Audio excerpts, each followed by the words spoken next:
Halo teman-teman semua, terima kasih sudah tetap menonton channel YouTube saya, Seto Nurseto. Hari ini sedikit spesial karena saya baru dapat satu buku. Nah, jadi buku ini waktu kemarin saya di-tag sama Aziz MC7, katanya, lo harus punya buku ini. Terus aku cari di marketplace dan menemukannya.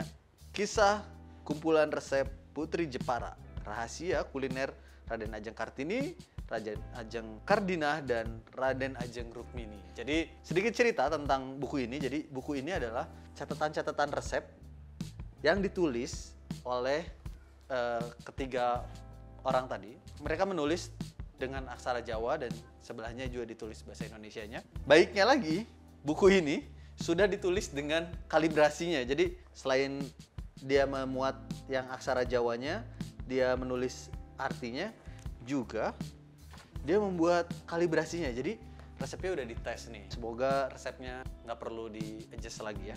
Siapa yang nggak tahu Raden Ajeng Kartini? Ayo ngacung. Balik lagi ke kelas 3 SD ya kalau gitu.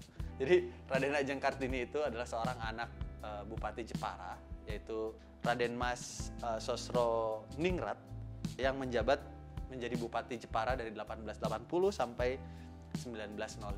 Layaknya seorang anak bupati, bayangkan ya. Jadi dulu bupati itu orang yang punya privilege dekat dengan bangsa yang menjajah Indonesia pada saat itu. Jadi dulu itu masyarakat pribumi itu ada di kelas paling bawah gitu.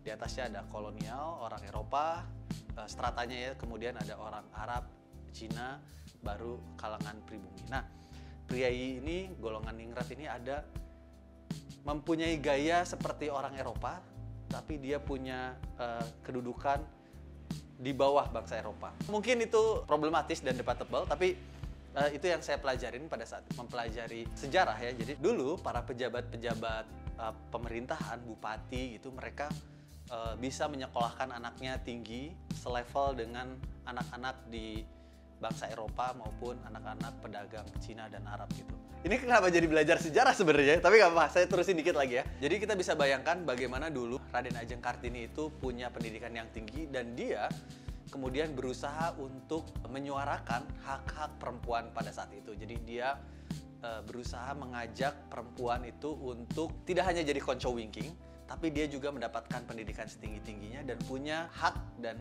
kesetaraan yang sama dengan laki-laki pada era itu.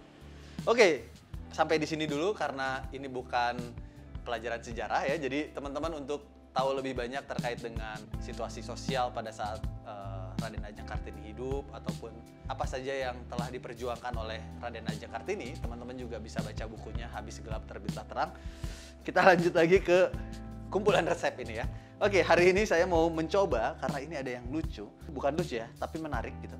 Di sini ada satu resep yang memperlihatkan bagaimana di Jepara pada saat abad ke-20 ya, pada saat Raden Ajeng Kartini masih hidup, itu perpaduan antara kuliner Indonesia dengan kuliner Eropa ini terjadi. Kita bisa lihat di sini ada namanya selat usar. Nah, selat usar ini kalau kita lihat gambarnya, ini mirip apa ya kira-kira, ada mayonesnya gitu kan. Terus seperti salad gitu ya mungkin ya. Ada kentang, ada potongan-potongan daging gitu. Selat usar ini bahan-bahannya adalah daging goreng atau bistik yang siap pakai. Di sini tulisnya siap pakai, jadi saya sudah menggoreng dagingnya duluan. Terus ada kentang, buncis, lalu ada nanas, garam gula, telur, merica, dan mustard, dan cuka. Cara membuatnya gampang banget untuk selat usar ini. Yang pertama adalah iris bistik atau daging goreng, potong kecil-kecil, sisihkan sambil rebus kentang sampai matang. Angkat dan potong dadu 1 cm. Rebus buncis, iris ukuran 1 cm, sisihkan. Kupas nanas dan potong persegi ukuran 1 cm x 1 cm. Oke, segitu dulu. Baik, ini sambil panaskan air, potong dulu dagingnya karena udah matang. Potong 1 cm x 1 cm.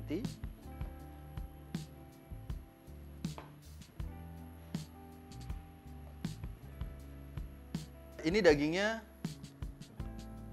udah asin ya, jadi udah dikasih garam sama merica, terus digoreng.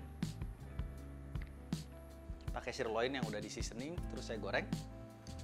Lalu selanjutnya adalah kita rebus buncisnya. Oke, rebus buncis. Kentangnya direbus. Ini udah saya rebus duluan untuk mempersingkat waktu. Terus dikupas, oke. Sip. Lalu kita potong dadu ukuran 1 cm tadi.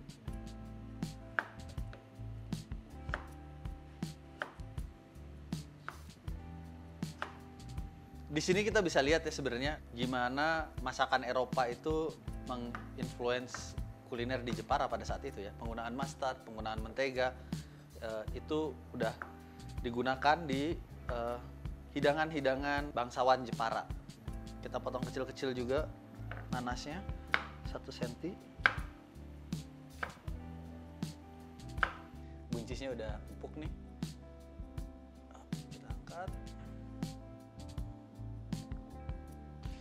Kita perlu mentega cair, jadi ini masih panas, kita taruh sini aja, nggak apa-apa kan? Nah, nanti dia akan cair. Buncisnya tadi udah dimatengin, terus kita tinggal potong-potong. Campurkan kentang, buncis, dan nanas menjadi satu, beri garam, gula pasir, dan cuka, aduk rata, taruh dalam panci, tutup. Nggak ada pancinya. Pakai ini aja lah ya. Aku nggak punya panci yang ada tutupnya soalnya yang kecil. Oke. Ini masukkan kentang, buncis, nanas, lalu daging. Oke, beri garam, gula pasir, dan cuka. Setengah sendok teh. Segini berarti. Gula pasirnya sama.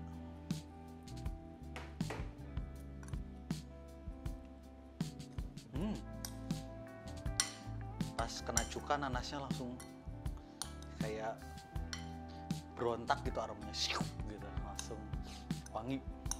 Tutup, haha, simpan. Sausnya kupas telur rebus, pisahkan kuning dan putihnya, hancurkan kuning telur dengan punggung garpu, tambahkan garam, merica, mustard, gula pasir, aduk. Oke, pisahkan putih dan kuningnya. Just.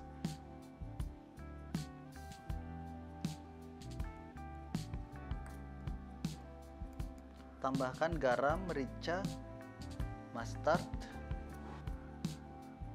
terus merica, mustardnya. Nah,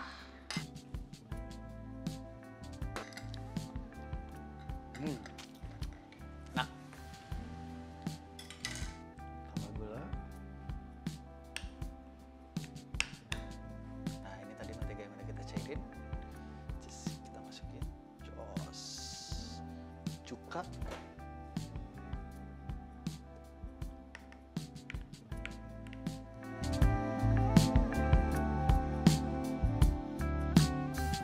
Cincang putih telur.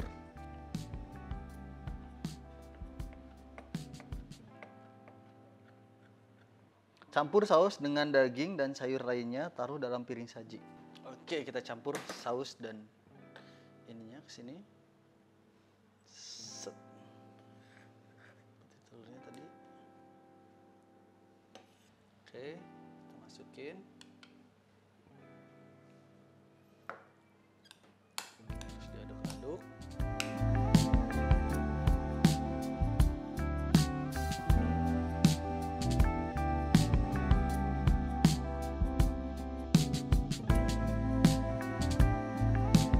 Taruh dalam piring saji, taburi acar timun atau acar bit. Oke, ada acar bit kebetulan di kulkas, nanti kita campurkan.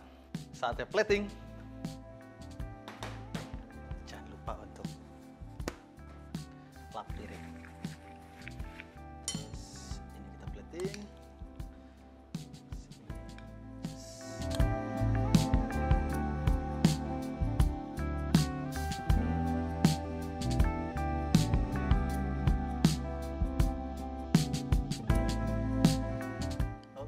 Kita tambahin bit.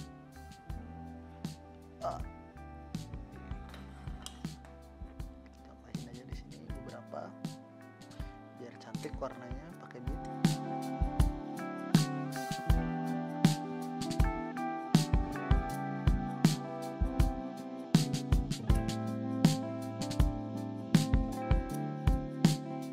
Oke, udah jadi nih dia selat usar. Mungkin selat itu salad ya kali ya. Karena kalau lihat modelannya nih kayak kalau lagi ke tempat nikahan itu suka ada salad buah tuh. Salad buah yang ada apel, ada kentangnya, terus ada anggurnya. Nah kayak mirip-mirip gitu sih kayaknya. Tapi kita coba aja ya. Oke.